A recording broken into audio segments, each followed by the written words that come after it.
On va passer à la dernière partie de cette interview. On va vous poser des questions et c'est pas moi qui vais vous poser ces questions. Il s'agit d'élèves en collaboration avec le JDE, le Journal des enfants. Des élèves du primaire nous ont envoyé leurs questions. Je propose déjà de découvrir la question de Simon. Regardez.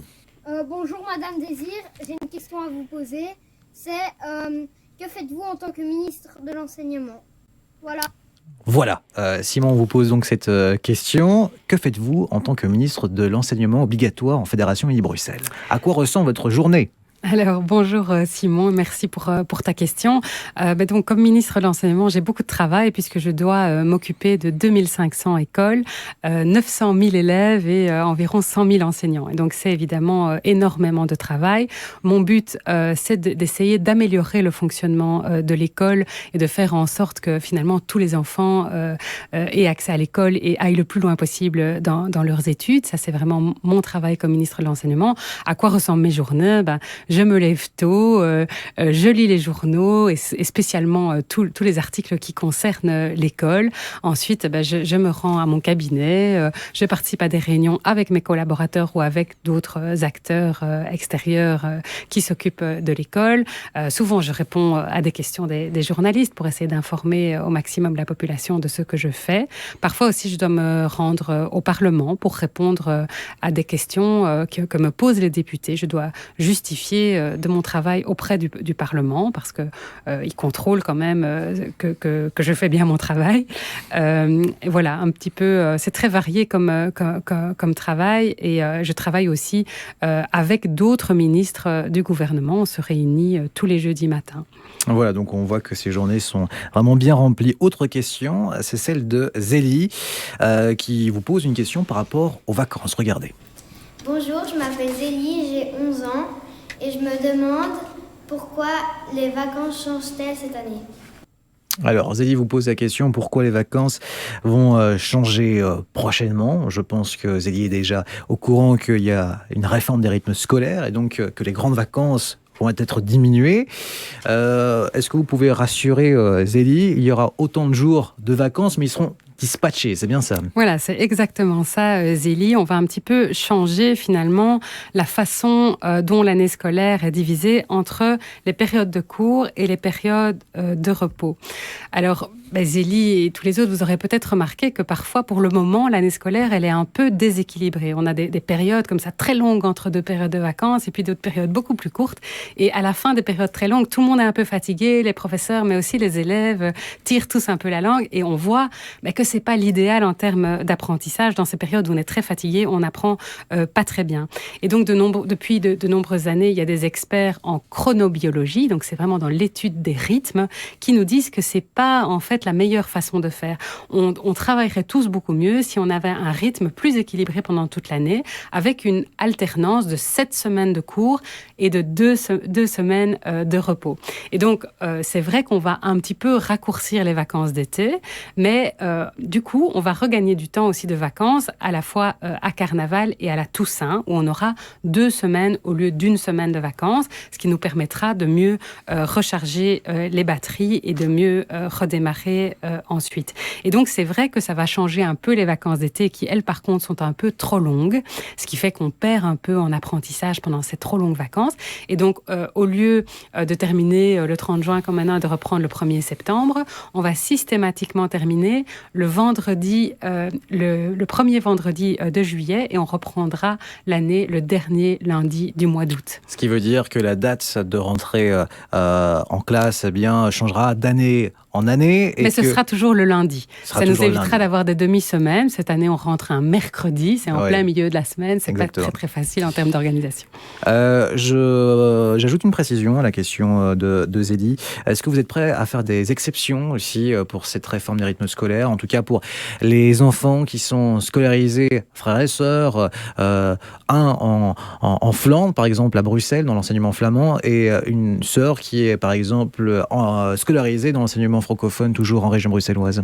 Mais c'est une des choses, évidemment, qui me préoccupe dans la vie des familles. Ça risque de complexifier les choses. Maintenant, je ne peux pas décider à la place du ministre flamand de l'enseignement, qui est responsable pour son système éducatif. Alors, ce qu'on va faire, c'est essayer de mettre un peu de souplesse dans le système le temps que les calendriers s'harmonisent. J'espère que ce sera un jour le cas. Et donc, je vous parlais de cette alternance 7-2, 7 semaines de travail, 2 semaines de congé. En fait, on ne peut pas la respecter tout à fait strictement. On doit commencer toujours par une période de 8 semaines et terminer par une période de 8 semaines. Sinon, simplement, on n'a pas assez de jours d'école. Oui. Et donc, on s'est dit que une manière d'apporter un peu de souplesse dans le système, ce serait, au lieu de faire strictement 7-2, s'accorder une possibilité de faire 6-2 ou 8-2, mais rester évidemment dans la cohérence de ce système. Mais si ça nous permet de rattraper parfois une semaine de congé commune avec le système flamand, par exemple, ben pourquoi pas. Donc on est en train d'étudier cette manière. Caroline Désir, Noémie vous pose une autre question, toujours en lien avec les vacances. Regardez. Bonjour Madame Désir, je m'appelle Simon et j'ai une autre question à vous poser. C'est pourquoi est-ce que les maternelles ne sont pas obligées d'aller à l'école et les primaires si? Voilà. Donc voilà, en fait, Simon avait une autre question à nous poser. Vous avez bien fait, tu as bien fait, Simon, de poser cette question. Pourquoi, c'est vrai, les maternelles ne sont pas obligatoires et le primaire si? Mais ça fait partie des choses qui évoluent encore dans notre législation. Au départ, l'enseignement était obligatoire à partir seulement de 6 ans. Aujourd'hui, on a fait passer l'âge de la scolarité obligatoire à 5 ans parce qu'on se rend compte justement que les maternelles sont très très importantes en fait pour apprendre un peu les codes de l'école, parfois pour apprendre la langue de l'enseignement et être vraiment prêt à rentrer dans les apprentissages comme la lecture et l'écriture en primaire. Donc on se rend compte que des enfants qui vont pas à l'école maternelle, ils partent déjà un petit peu avec un handicap scolaire. Donc c'était important pour nous de mettre une année de maternelle obligatoire avant l'entrée en primaire. Mais en fait, notre objectif, c'est d'aller plus loin et de pousser à la fréquentation de l'ensemble des maternelles et pourquoi pas de rendre la scolarité obligatoire à partir de 3 ans. Donc c'est vraiment une question très, très judicieuse de Simon et je partage plutôt ses objectifs. D'accord. Autre question, donc celle de Noémie maintenant, qui vous pose une question avec la durée des vacances. Regardez. Bonjour, je m'appelle Noémie et je me demande pourquoi on n'a pas plus de vacances. Voilà, c'est une question très concrète. Très concrète, pourquoi on n'a pas plus de vacances? Je dirais qu'il faut quand même qu'on ait un minimum de jours d'école. Aujourd'hui, on est à 180 jours d'école sur des années qui sont de 365 jours. Oui. Donc, on ne peut pas dire non plus qu'on va tous les jours à l'école. Et ils sont obligatoires, il faut vraiment y aller. Oui, tout à fait. Donc, 180 jours d'école, c'est ce qui nous paraît nécessaire pour pouvoir simplement permettre les apprentissages. Maintenant, comme je le disais tout à l'heure, on va veiller par contre, pour le bien-être des enfants, à mieux équilibrer les périodes de vacances. Et donc, je reviens une seconde là-dessus, mais le fait qu'on va avoir maintenant 2 semaines à Toussaint et 2 semaines à Carnaval, ça va vraiment faire du bien à tout le monde, je pense. Ce sont des périodes en plus où on est plus ou moins au cœur de l'hiver, tout le monde est plus fatigué, les systèmes immunitaires sont un peu plus fatigués aussi, et donc on a plus de risques de tomber malade. Et donc c'est important qu'à ces moments-là, on ait des périodes de repos un peu plus longues. Et puis, dernière question avec Camille, regardez. Bonjour, je m'appelle Camille, j'ai 10 ans et demi. Je me demande qui a inventé l'école. Ça, c'est une vraie question qu'on a dû forcément déjà vous poser en tant que ministre de l'enseignement obligatoire de la Fédération Wallonie-Bruxelles. C'est vrai, ça. Qui a inventé l'école ? Eh ben non, Camille, c'est la première fois qu'on me pose cette question. D'accord. Et donc, il y a une célèbre chanson que certainement Camille ne connaît pas parce qu'elle est trop jeune, qui dit que c'est Charlemagne qui a inventé l'école. Mais en fait, c'est pas vrai. L'école existait déjà bien avant Charlemagne et dès l'Antiquité. On voit qu'il y avait des écoles dans l'Égypte antique et puis dans la Grèce et à Rome. Mais c'était des écoles qui étaient vraiment réservées à une élite, quoi, aux enfants des plus riches. Et donc, Charlemagne, en fait, il a fait beaucoup pour démocratiser l'école, pour essayer de faire en sorte que les élèves du peuple aient aussi accès à l'école. Et puis, il y a toute l'histoire, évidemment, l'évolution de l'histoire de l'école qui fait que, par exemple, en Belgique, ça n'est qu'en 1914 qu'on a voté une loi pour rendre l'école obligatoire pour tous. Et encore, c'était que de 6 ans à 14 ans. Mais ça permettait à tous les enfants d'avoir une éducation minimale. Et puis, aujourd'hui, on est dans l'école obligatoire entre 5 ans et 18 ans. Et ça permet, évidemment, plus d'égalité l'égalité, puisque tous les enfants ont le droit d'aller à l'école.